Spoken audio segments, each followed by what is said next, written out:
Kisah Natal ini aku jamin kamu nggak pernah dengar sebelumnya. Ikuti ya sampai habis. Kisah ini ditulis oleh seorang pujangga Amerika, Edwin Markham, yang hidup di tahun 1852 sampai 1940. Ia menceritakan seorang tukang sepatu yang baik hati, yang mendapatkan mimpi tentang Tuhan Yesus yang akan singgah ke rumahnya pada keesokan harinya. Mimpi itu begitu nyata sehingga pagi-pagi sekali ia sudah mencari kayu di hutan untuk menghias rumahnya. Sejak pagi ia menanti sang tamu istimewa tersebut dengan hati yang gembira.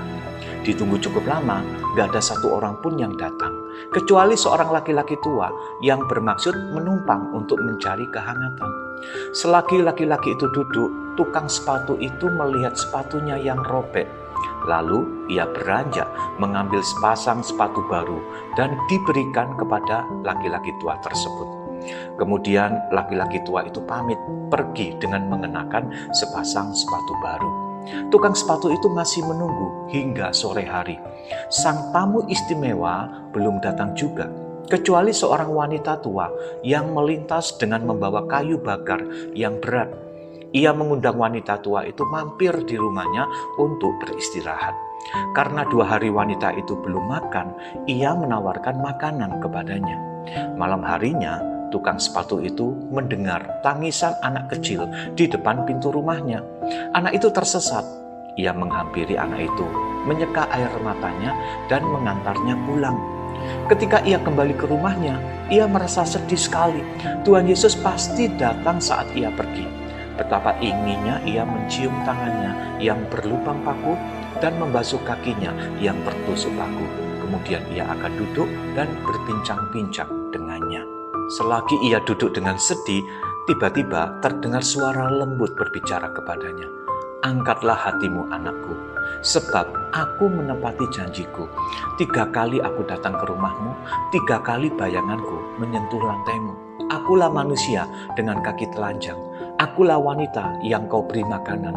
Akulah anak yang tersesat itu. Ini kisah yang luar biasa. Sadarlah bahwa Natal sesungguhnya bukan tentang kemewahan, bukan pula sekedar tradisi tahunan, tetapi tentang hati yang merindukan Dia, hati yang rela untuk menyambutnya, dan hati yang sama dengan hati Tuhan yang merindukan untuk mencari orang berdosa yang dipenjara, yang menderita, dan yang kehilangan pengharapan. Ketika dunia menampilkan segala kemewahan untuk menyambut Tuhan Yesus di hari Natal, jangan-jangan Dia tidak hadir di gedung yang mewah. Dia tidak ada di perayaan yang megah. Jangan-jangan Yesus pergi ke tempat-tempat gelap dan sunyi, ke lorong-lorong kota yang kumuh, ke bawah jembatan-jembatan untuk menjenguk dan menghibur orang-orang yang terbuang dan yang terabaikan kalau gereja tidak mau melakukannya.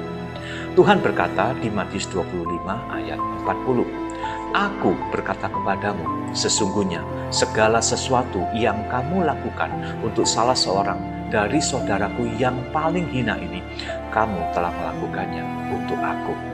Temui Tuhan Yesus pada orang-orang yang menderita dan yang membutuhkan uluran tanganmu. Amin.